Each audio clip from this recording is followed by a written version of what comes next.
حضرت مولانا قاری خالد ضیاء صاحب حافظہ اللہ وہ بھی تشریف فرما ہیں. میں ان کی خدمت میں گزارش کرتا ہوں کہ وہ مائک پر تشریف لائیں اور اپنے خیالات کا اظہار فرمائیں. قاری القرآن حضرت مولانا قاری خالد ضیاء صاحب. نحمده ونصلي ونسلم على رسوله الكريم. أما بعد فأعوذ بالله من الشيطان الرجيم. بسم الله الرحمن الرحيم.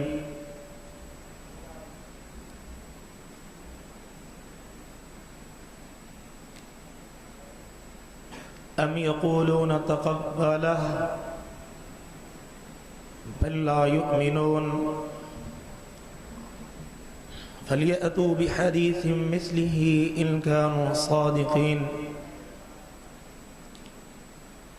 وقال النبي صلى الله عليه وآله وسلم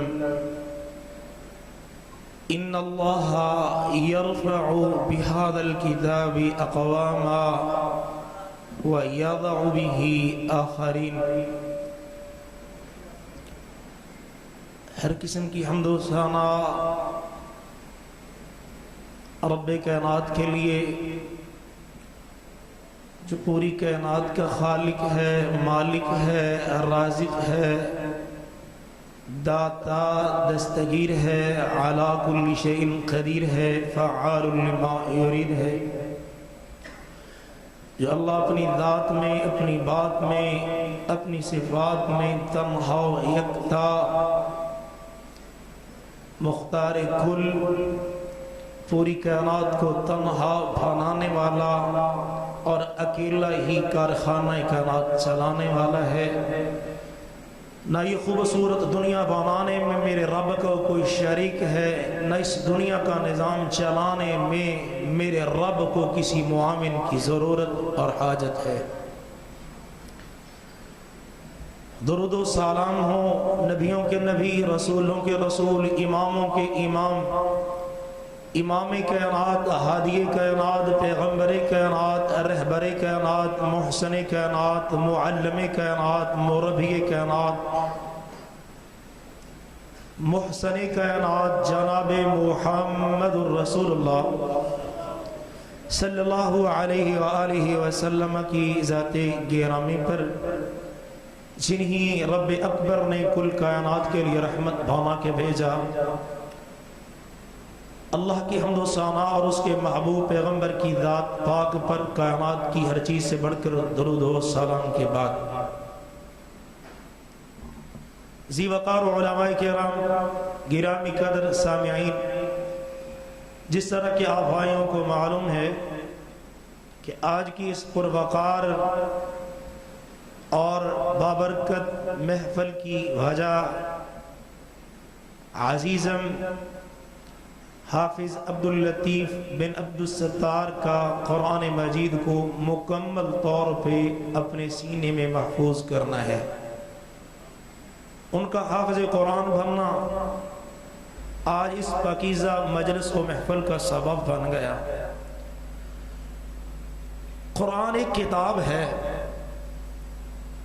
لیکن کائنات کی ساری کتابیں مل کر اس کے ایک لفظ کی برابری نہیں کر سکتی. یہ کتاب ہے، ایک کتاب ہے. یہ کتابوں کی طرح آسمان کی چھت کے نیچے زمین کے فرش پہ جتنی کتابیں ہیں، قرآن مجید کے ایک لفظ کی برابری نہیں کر سکتی. یہ میرا ایمان ہے، یہ قرآن کی شان ہے. دنیا بھر کی لائبریریاں، دنیا بھر کی بڑی بڑی کتابوں سے بھری ہوئی ہیں. سینکڑوں جلدوں پر مشتمل ایک ایک کتاب، ہر مضمون پہ سینکڑوں کتابیں، مگر حیرت میں ڈوب جاتا ہے بندہ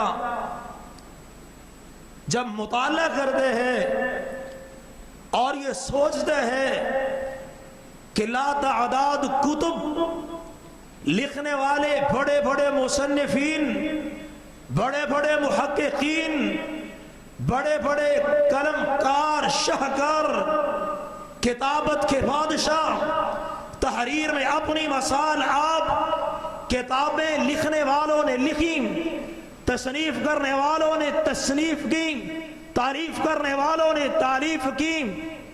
کسی ایک موضوع پہ کتاب اٹھاؤ، اس کا مقدمہ پڑھو، بسا اوقات بندہ کہتے ہیں یار اس موضوع پہ اس جیسا شاہکار میری نظر سے نہیں گزرا۔ کسی کتاب کو کسی ایک موضوع پہ، نماز کی اہمیت پہ کتاب ہے، روزے کی فضیلت پہ ہے، قرآن کی شان پہ ہے، کوئی ایک کتاب آپ اٹھائیں، اس کو پڑھیں، جب آپ گہرائی میں اتر کے پڑھیں گے آپ سوچیں گے یار اس سے پہلے اتنا خوبصورت اس حوالے سے مضمون جو اس کتاب میں ہے میری نظروں سے نہیں گزرا۔ لکھنے والا محقق، لکھنے والا مصنف اپنی کتاب کو لکھتے ہیں، پسینہ بہاتے ہیں، راتوں کی نیند قربان کرتے ہیں، بے آرامی کو مقدر بناتے ہیں، لکھنے کے بعد وہ ہمارے حوالے کر دیتے ہیں، مگر آج تک کائنات کا کوئی مصنف، کائنات کا کوئی مورخ، کائنات کا کوئی قلم نگار، کائنات کا کوئی ادیب ایسا نہیں گزرا جس نے اپنی کتاب کو مکمل کرنے کے بعد یہ چیلنج کیا ہو، کائنات کے لوگوں یہ ہے میرا بہایا ہوا پسینہ، یہ ہے میری محنت، اس میں نظر آنے والی میرے اساتذہ کی شفقت کی داستانیں بھی موجود ہیں، میں چیلنج کرتا ہوں اس موضوع پہ میں نے کتاب لے کے آپ کے سامنے پیش کر دی ہے، آپ ساری زندگی مغز ماری کرتے رہو، میری اس کتاب کا جواب تمہارے بس کی بات نہیں ہے۔ کائنات کا کوئی اہل علم، فن والا اس جیسی کتاب تصریف و تخلیق نہیں کر سکتا۔ کسی اہل علم نے، کسی شیخ نے، کسی مورخ نے، کسی مصنف نے، کسی مؤلف نے، کسی محقق نے کبریائی کی قسم ہے اپنی کتاب پہ سال ہا سال صف کرنے کے بعد بھی یہ نہیں لکھا۔ میں چیلنج کرتا ہوں کہ اس موضوع پہ کوئی مائی کا لال اس جیسی کتاب شائع نہیں کر سکتا، چھاپ نہیں سکتا، لکھ نہیں سکتا، تصریف نہیں کر سکتا۔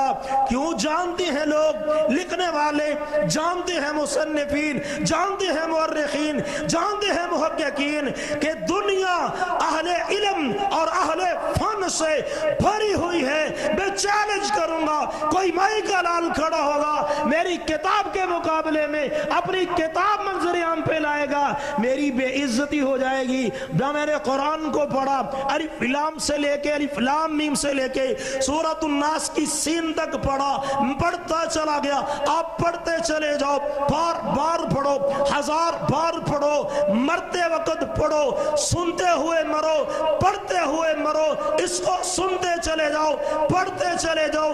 اللہ کی قسم اٹھا کے کہتا ہوں، عرش و فرش پہ واحد کتاب میرے محمد کے سینہ صاحب پہ نازل ہونے والی یہ کتاب قرآن مجید ہے، جس کے بارے میں رب اکبر نے فرمایا تھا کائنات کے لوگوں یہ میری کتاب ہے۔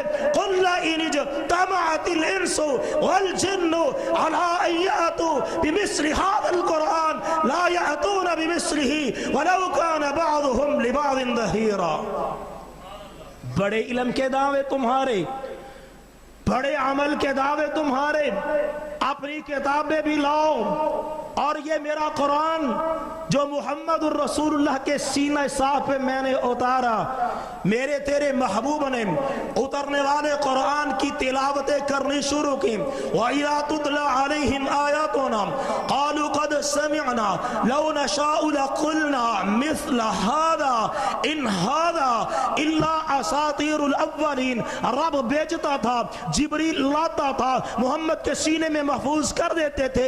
میرے آقا اپنی پیاری زبان سے قرآن کی تلاوتیں کرتے تھے، جن کے مقدر میں ایمان تھا قرآن سنتے گئے، ایمان والوں کی صفوں میں شامل ہوتے گئے۔ جن کے قلوب و اذہان پہ میرے رب نے تالے اور مہریں لگائی ہوئی تھی، انہوں نے اعتراض کرنے شروع کر دیے۔ طفل تسلیاں تھیں، جھوٹے وہم تھا اپنا کہ بھائی جس طرح کا کلام یہ سناتا ہے نا عبداللہ کا در یتیم، اس طرح کا کلام تو ہم بھی بنا سکتے ہیں۔ اللہ نے کہا میرے محبوب پیغمبر آپ قرآن پڑھتے ہو، ام یقولون تقولا، یہ کہتے ہیں اس نے خود گھڑ لیا، یہ گڑنت ہے محمد کا، بنایا ہوا ہے محمد کا، اپنی بات ہے، کہتے ہیں رب نے عرش سے اتاری ہے سید الملائکہ روح الامین جبریل کے ذریعے، یہ محمد کی بات اپنی بنائی ہوئی ہے، رب کا کلام نہیں ہے۔ میرے پیغمبر بات یہ ہے ام یقولون تقولا، یہ تو کہتے ہیں اس نے بنا لی، اصل حقیقت یہ ہے فلا یؤمنون، بلکہ تیرے رب نے ان بے ایمانوں کے نصیب اور مقدر میں ایمان کی دولت لکھی ہی نہیں ہے۔ جاؤ، یہ فصاحت کے دعوے دار، بلاغت کے دعوے دار، شاعر کے بہت بڑے اپنے آپ کو دعوے دار کہنے والے، فصاحت و بلاغت کو اپنے گھر کی لوڈی سمجھنے والے، آپ ان کو کہہ دیجئے فَلْيَأْتُوا بِحَدِيثٍ مِثْلِهِ، تم ایسے کرو جس طرح کا کلام میں پیش کر کے کہتا ہوں، یہ رب کا کلام ہے۔ میں تو کسی میلے میں بھی نہیں گیا، میں تو کسی مجمع میں بھی نہیں گیا، میں تو کسی محفل میں بھی نہیں گیا، میں کسی مجلس میں بھی نہیں گیا۔ میرا یتیمی کا زمانہ، میرا لڑکپن کا زمانہ، خدیجہ کی خدمت کا زمانہ، بکریاں چروانے کا زمانہ تمہاری نگاہوں کے سامنے ہے۔ آج تک تم نے مجھے لکھتے ہوئے نہیں دیکھا، آج تک تم نے مجھے کسی استاد کی شاگردی میں نہیں دیکھا، آج تک میں نے شعر نہیں بولا، آج تک میں نے فصاحت و بلاغت کا دعویٰ نہیں کیا۔ میں ایک امی تھا، امی ہونا میرا اعزاز تھا، میں امی ہو کر اتنا اعلیٰ کلام پیش کر سکتا ہوں۔ تم فصحاء کو بلاؤ، بلغاء کو بلاؤ، تم خطباء کو بلاؤ، تم اپنے سارے زمانے کی فصاحت و بلاغت کو اکٹھا کر لو، زمانے بھر کی صلاحیت و قابلیت کو اکٹھا کر لو۔ رب نے کہا میرے محبوب پیغمبر اتنا شان والا کلام میں نے دیا ہے، اس عظیم انسان کو کائنات ساری مل کے بھی اس کا جواب پیش نہیں کر سکتی۔ قُلَّ إِنِ اجْتَمَعَتِ الْإِنسُ، مکے کے لوگ پہلے دن سے لے کے آج تک دعویٰ، میں کہتا ہوں آج سے لے کے قیامت کی شام تک دعویٰ۔ رب نے محمد الرسول اللہ کو کہا صلی اللہ علیہ وسلم میرے پیغمبر آپ کہو اگر کائنات کی ساری انسانی دنیا، کائنات کی ساری جناتی دنیا بھی اس بات پہ اکٹھ کر لے کہ قرآن کی مثل پیش کر سکیں گے، لا یأتون بمثلی، اس کی مثل پیش کر ہی نہیں سکتے۔ اللہ نے کہا ایک کی بات نہیں، دو کی بات نہیں، چار کی بات نہیں، 10 100 کی بات نہیں، 1000 لاکھ کی بات نہیں، کائنات کے سارے جن جمع کرو، کائنات کے سارے انسان جمع کرو، کائنات کے علم والے جمع کرو، کائنات کے فن والے جمع کرو، کائنات کے ہنر والے جمع کرو، کائنات کے لائق ترین فائق ترین لوگوں کو اکٹھا کرو، اور پھر ان کو کہو کہ تم نے بڑے بڑے کلام بنائے، بڑے بڑے شعر بولے، بڑی بڑی خطابتیں کی، فصاحتوں کی لڑیاں بنا دی، اور تم نے اپنا نام پیدا کیا، ادب میں نام پیدا کیا، فصاحت میں نام پیدا کیا، بلاغت میں نام پیدا کیا، کلام میں نام پیدا کیا، امامت میں نام پیدا کیا، قیادت و سیادت میں نام پیدا کیا، اتنے اونچے درجے پہ خود کو فیض سمجھتے ہو، جاؤ کیوں لڑتے ہو میرے اس در یتیم سے، کیوں لڑتے ہو آمینہ کے لال سے، کیوں لڑتے ہو حسنین کریمین کے نانا جان سے، کیوں لڑتے ہو فاطمہ الزہرا کے بابا جان سے، کیوں لڑتے ہو کائنات کے رہبر سے؟ یہ کلمے کی دعوت دیتے ہیں، یہ قرآن کی دعوت دیتے ہیں، قرآنی دعوت کو روکنے کے لیے کیوں یتیم کرتے ہو؟ بچوں کو کیوں سر اتارتے ہو؟ جوانوں کے کیوں لوٹتے ہو؟ سہاگنوں کے سہاگ کیوں محروم کرتے ہو؟ ماں باپ کو اپنے بچوں سے جنگیں لڑنے کی ضرورت نہیں ہے، بچوں کو یتیم کرنے کی ضرورت نہیں ہے، بوڑھے والدین سے سہارے چھیننے کی ضرورت نہیں ہے، سہاگنوں سے سہاگ لینے کی ضرورت نہیں ہے۔ اگر تم سچے ہو پورا قرآن نہیں بنا سکے، اور رب نے کہا ام یقولون افترا قل فاتوا بعشر سور مثلہ مفتریات، پورا قرآن ایک طرف نہیں بنا سکتے، 10 صورتیں اس جیسی بنا لو، میں خود کہہ دوں گا میرا محمد جھوٹا ہے۔ لڑائی کس بات کی ہے؟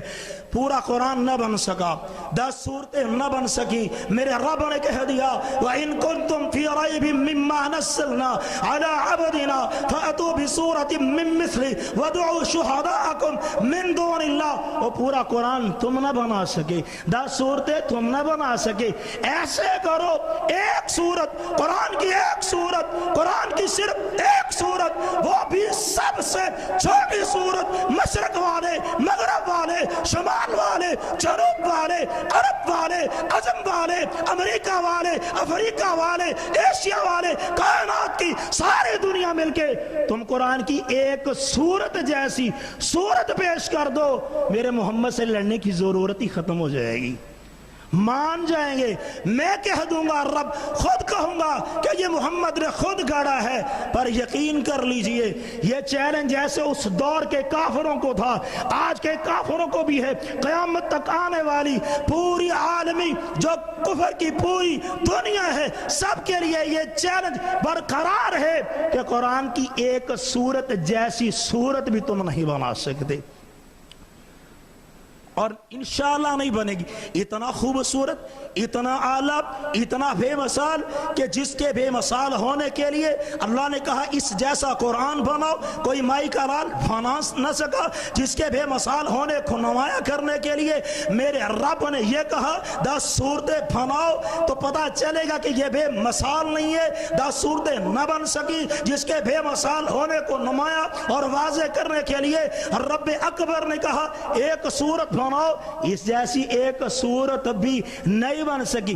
اتنا پیارا، اتنا خوبصورت، میں بات کو سمیٹتا ہوا کہوں، اتنا اعلیٰ، اتنا بھالا، اتنا پیارا، اتنا ہدایت والا، اتنا برکت والا، اتنا رحمت والا میرے تیرے پیر و مرشد جناب محمد الرسول اللہ صلی اللہ علیہ وسلم نے فرمایا ان اللہ یرفع بہذا الکتاب اقواما ویضع به آخرین، یہ کتاب جس کو میں نے تو نے معمولی سمجھ رکھا ہے، ہماری نگاہوں میں کوئی اہمیت نہیں ہے اس کی، بس ایک سرسری نظر میں دکھلاوے کے طور پہ کسی عالم دین نے بتلا دیا اولاد نہیں ہوتی، یہ ایت پڑھ لے، اس کو یاد کر لیا، کاروبار نہیں چلتا، یہ آیت پڑھ لے، اس کو یاد کر لیا، لڑائی جھگڑے نہیں ختم ہوتے گھر خاندان کے، کسی نے کہہ دیا یہ پڑھ لو، دوائی سمجھ کے اس کو لے لیا،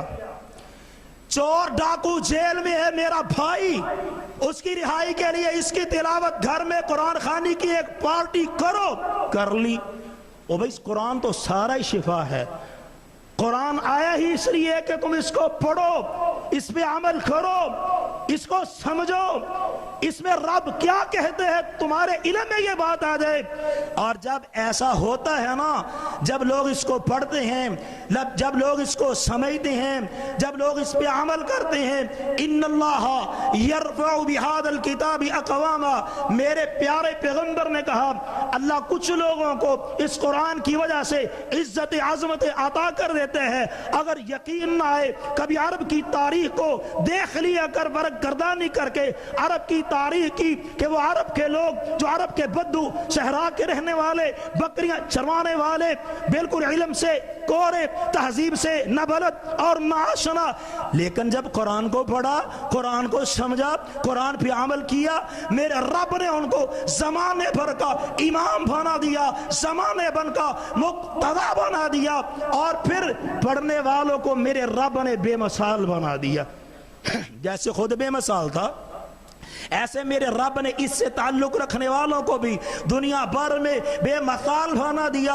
ابو بکر، عمر، عثمان، علی، طلحہ، زبیر، سعد، سعید، سارے کے سارے رضوان اللہ علیہم اجمعین قرآن کے نور سے اپنے سینوں کو منور کرنے والے تھے۔ میرے رب نے اس رفعت کے خالق و مالک نے، اس عظمت کے خالق نے ایسی بلندیاں ان کو عطا کر دی کہ کیسر و کسریٰ کے تاج و تخت ان کے پاؤں کا فٹ بال بن کے رہ گئے، کسی سردار کی سرداری ان کو مرعوب نہ کر سکی۔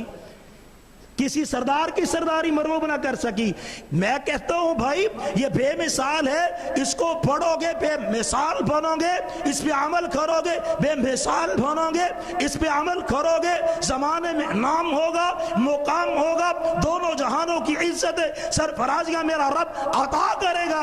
مگر اگر چھوڑ دو گے تو میرا رب قرآن سے ترک تعلق کی وجہ سے تمہیں زمانے بھر میں رسوا بھی کر کے رکھ دے گا.